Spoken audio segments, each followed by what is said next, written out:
grade 12ပြီးရင် grade 12ပြီးရင် grade 12ပြီးရင်စင်ပေါ်မှာအမြန်ဆုံးကျောင်းစတင်တက်ရောက်ခြင်းနဲ့ကျောင်းသူကျောင်းသားတွေအတွက်သတင်းကောင်းတစ်ခုရှိပါတယ် grade 12ပြီးသွားပြီဆိုလို့ရှိရင်စင်ပေါ်မှာကျောင်းတက်ရောက်ပြီးတော့ကြတော့မှာ UK, US, Australia, New Zealand, Ireland စတဲ့နိုင်ငံကြီးတွေရဲ့ထိပ်တန်းတက္ကသိုလ်တွေဘွဲ့ဒီဂရီကိုအချိန်တိုတွင်းမှာပဲတက်ရောက်ရယူနိုင်မှာဖြစ်ပါတယ် IELTS တွေထပ်ပြီးတော့ကြတော့မှာဖြည့်ဆို့ရမလို့ပဲနဲ့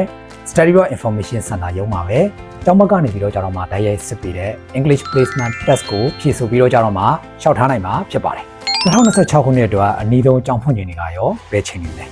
အနည်းဆုံးကျောင်းဖွင့်ချိန်တွေဖြစ်တဲ့ September, October ကျောင်းဖွင့်ချိန်ကိုလျှောက်ထားမဲ့ကျောင်းသူကျောင်းသားတွေအနေနဲ့အခုပဲ Study Abroad Information Center မှာလာရောက်တိုင်ဆွေးနွေးပြီးတော့ကြတော့မှာကျောင်းလျှောက်ထားနိုင်ပြီဖြစ်ပါတယ်ထူးချွန်ကျောင်းသားတွေအတွက်ရောဘယ်လိုမျိုးပညာသင်ဆုတွေကိုလျှောက်ထားနိုင်မလဲGrade 12ရဲ့ရမှတ်တွေပေါ်မှာမူတည်ပြီးတော့ကြတော့မှာကျောင်းသူကျောင်းသားတွေအနေနဲ့ကျောင်းလာကားရဲ့90%အထိပညာသင်ဆုတွေစင်ကာပူဒေါ်လာ6000အထိရယူနိုင်မဲ့ကျောင်းလာကားသက်သာခွင့်တွေနဲ့ကိုရွေးချယ်ပြီးတော့ကြတော့မှာလျှောက်ထားမဲ့ကျောင်းမူတည်ပြီးတော့ကျောင်းလျှောက်ခ application fees ရာနှုန်းပြေးကင်းလွတ်ခွင့် 50% ကင်းလွတ်ခွင့်တွေကိုပါရရှိနိုင်မဲ့အထူးခွင့်ရတွေရှိတယ်နော်ဒါကြောင့်အနည်းဆုံးကျောင်းဖွင့်ချိန်တွေကိုကျောင်းလျှောက်ထားမဲ့ကျောင်းသူကျောင်းသားတွေအနေနဲ့